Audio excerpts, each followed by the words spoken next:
but in 1 Corinthians 5, 7 through 8 says, "Purge out therefore the old leaven, that ye may be a new lump, as ye are unleavened. For even Christ our Passover is sacrificed for us.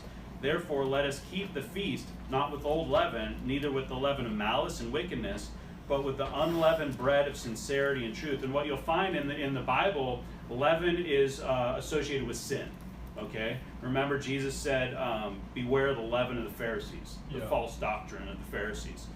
John 6:51, if you're still in the book of John, remember to keep a finger in there. It says, "I am the living bread which came down from heaven. If any man eat of this bread, he shall live forever.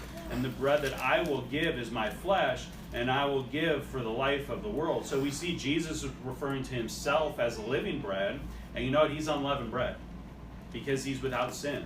Right. And you see that he's sort of, represented. He's resurrected during this feast of unleavened bread. And if we look at Leviticus 23, if you are there, verse number 5, it just shows that this time period is there, that we're in that time period. It says, Leviticus 23:5, "In the 14th day of the first month at even is the Lord's Passover." Okay, so the Passover is on the 14th.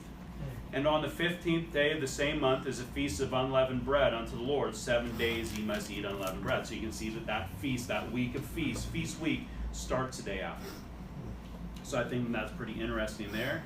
And of course, leaven symbolizes sin. And part of this was you had to clean your house of leaven, right? You had to clean your house of leaven. And I'll tell you what, it's impossible. That's right. Because leaven's everywhere. There's leaven on this, and I've never made bread in here once. You know what I mean? Like we were talking, Brother Dick and I were talking about sourdough starter. You want to start sourdough? You know how I start sourdough starter at home?